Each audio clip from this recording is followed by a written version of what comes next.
ఆనాడున్న BRS పెద్దలు, ఆనాడున్న ముఖ్యమంత్రి కేసీఆర్ గారు 10 సంవత్సరాల అధికారంలో ఉన్న కాలంలో నాకు తెలిసి సబ్జెక్ట్ కరెక్షన్ ఒకటి అటు ఇటుగా 36 మంది ఎమ్మెల్యేలను పార్టీలో చేర్చుకున్నారు.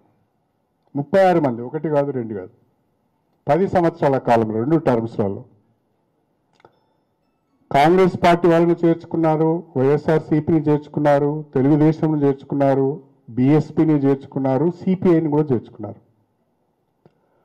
36 మంది ఎమ్మెల్యేలను చేర్చుకున్నారు. అందులో 2 మంత్రులు కూడా చేశారు. మొదటి విడత శ్రీనివాస్ యాదవ్ మంత్రిగా చేశారు, రెండో విడత సబితా ఇంద్రారెడ్డి గారిని మంత్రి చేశారు. ఆ 36 మందిలో ఏ ఒక్కరు కూడా రాజీనామా చేయలేదు. ఆ 36 మందిలో ఏ ఒక్కరు కూడా డిస్క్వాలిఫై కాలేదు.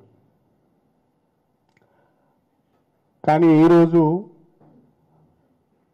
ఆనాడు రాజకీయ వ్యవస్థనంతా సర్వనాశనం చేసి భ్రష్టు పట్టించిన కేసీఆర్ గారు ఈరోజు ఫామ్ హౌస్కి పరిమితం అవుతున్నాడు. నేను అడుగుతున్న కేసీఆర్ గారిని, అసలు మీరు చెప్పండి కేసీఆర్ గారు, ఆనాడు మీరు పార్టీ ఫిరాయింపులను ప్రోత్సహించి చేర్చుకున్న వాళ్ళందరితో ఎందుకు రాజీనామా చేయించలేదు?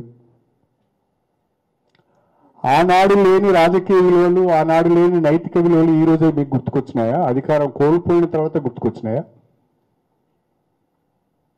మీరు చెప్పండి, ఎందుకు ఆ రోజు ఆ రకంగా చేశారు, ఈ రోజు ఈ రకంగా చేశారు? అంటే మీరు చేస్తే సంసారం, వేరే చేస్తే వ్యభిచారమా? మీరేమైనా శుద్ధపూసలా? ఆగం చేసినంత, తెలంగాణ ఆగం చేసినంత మీరే కదా. సరే, ఏది ఏమైనా మీరు సుప్రీంకోర్టుకు వెళ్ళారు. సుప్రీంకోర్టు నుంచి ఒక తీర్పు వచ్చింది. ఆ స్పీకర్ గారిని 3 మాసాల లోపల నిర్ణయం తీసుకోమని చెప్పారు. It's not direction. వారు ఏమన్నారు, స్పీకర్ గారు 3 మాసాల లోపల ఈ పిటిషన్లను డిస్పోజ్ చేయాలి, నిర్ణయం తీసుకోవాలన్నారు. స్పీకర్ గారు మా అందరికి కూడా నోటీసులు ఇచ్చారు.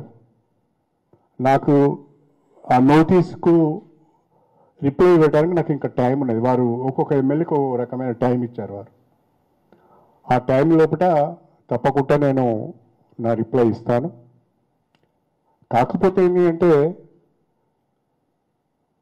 మీరు అధికారంలో ఉన్నప్పుడు మీరు ఫిరాయింపులు ప్రోత్సహించినప్పుడు ఒక రకమైన విధానం, ఇప్పుడు ఇంకొక రకమైన విధానం అనే విధంగా మీరు మాట్లాడుతున్నారు. పార్టీ విధానాలు ఎప్పటికీ ఒకే రకంగా ఉండాలి. ఉంటే